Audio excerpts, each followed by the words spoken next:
Vamos para a primeira aula, o processo de internacionalização. Como a gente sabe, nada surge por acaso, tudo tem uma razão, um motivo e um tempo. E o processo de internacionalização na parte da academia, em pesquisa, e como constrói o método, e como que executa essa linguagem, ela começou lá na década de 70, conforme as empresas foram saindo e começaram então a estudar esses movimentos. Começou muito na escola nórdica, mas também evoluiu muito rápido. Mas para a gente começar lá, né, a gente precisa primeiro entender o que é a internacionalização, como que os autores veem esse processo, como que é construído, né, esse arcabouço teórico, esse conhecimento em volta disso. Então eu trouxe para vocês 3 autores que eles falam um pouco sobre o que é internacionalização.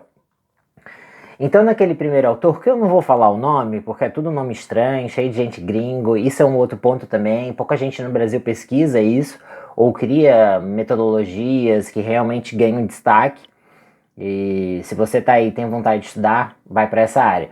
Então o primeiro autor ele diz que internacionalização é o processo de aumentar o envolvimento em operações internacionais. Já o segundo autor ele diz que a internacionalização é um processo de desenvolvimento de redes de relações comerciais em outros países por meio de extensão, penetração e integração, né? Mas ali, cara, é quanto ele consegue realmente se entender e se estender por aquele país. Já o terceiro, ele fala que a internacionalização é definida como a entrada em um mercado estrangeiro em uma região ultramarina. Então tem essa linha do mar ali sendo determinado. Então realmente, o que é internacionalização? É realmente isso, né? É uma empresa que busca mercado internacional para expandir os seus negócios. E aí as formas, os modelos, são dos mais variados tipos.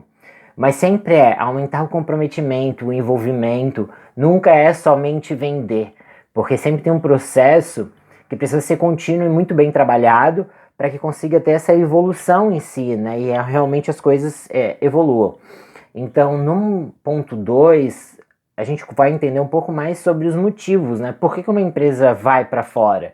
Tem muitos aspectos, né? A parte financeira, econômica, dinheiro, né? Eu preciso crescer meu negócio, preciso ganhar em dólar.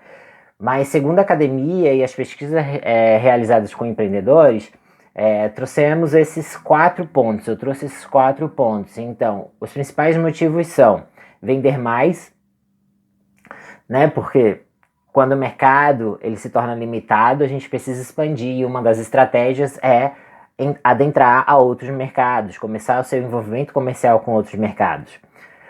O segundo, comprar melhor. Então, uma vez que você faz algum tipo de produto, ou solução, ou mão de obra, você precisa ir até outro mercado que seja muito mais barato produzir. Por exemplo, não faz muito sentido para a gente, enquanto sul do mundo, né, enquanto um país em desenvolvimento, tudo perceber isso. Mas se você é uma empresa dos Estados Unidos, faz muito sentido começar a internacionalização para outro país, por exemplo, a contratar gente. Né? Então, hoje a gente vê empresas americanas vindo até o sul do Brasil, o sul do país, né, para fazer a contratação aqui.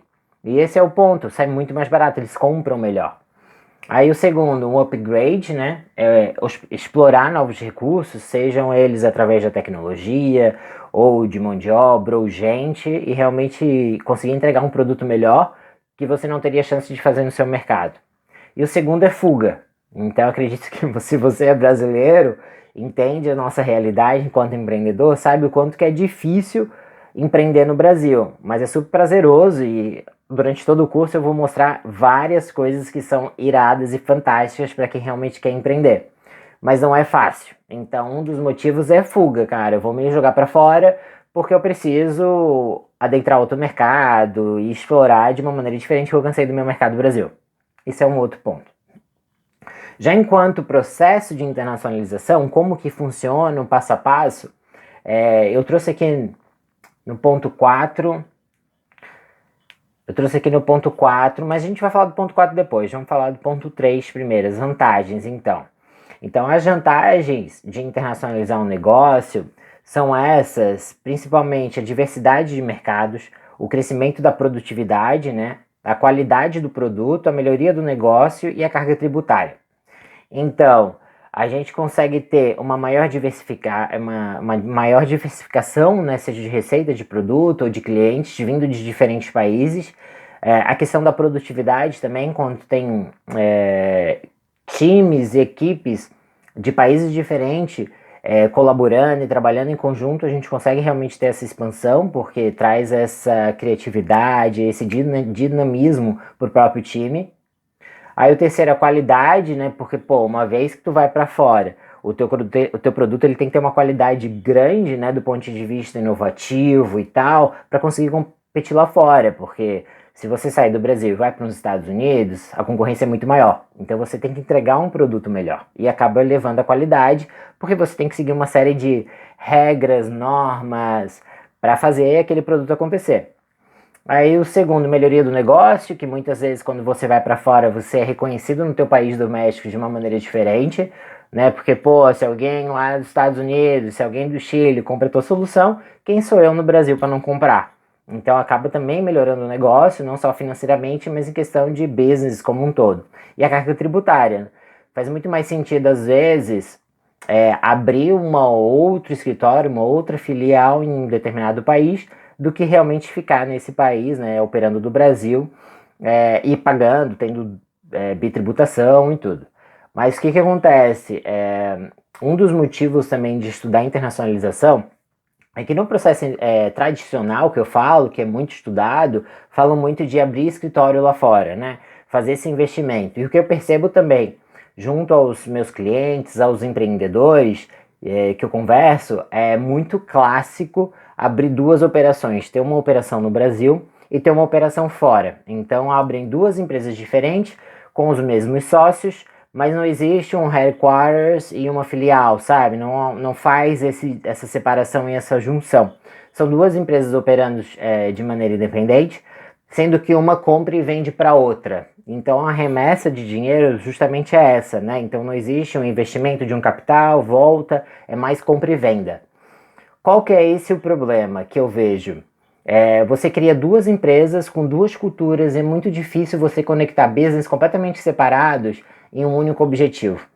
Então, se você faz esse tipo de investimento ou pensa em investir, né, abrindo uma subsidiária que não seja, que é independente lá fora, a chance de você ter duas empresas separadas e distintas para gerir com culturas diferentes e tal é muito grande. E também tem que tomar muito cuidado com a parte de evasão fiscal e tudo, né? Porque, teoricamente, essa remessa de compra e venda tem que ser muito bem amarrado por contrato, tudo certinho, como se fossem dois clientes distintos. Não pode, por exemplo, usar mão de obra do Brasil sem cobrar lá de fora e vice-versa. Porque tem que amarrar muito bem isso, porque pode ter controle sobre isso. E aí aqui a gente volta, então, no processo 4, que é a internacionalização em si, né?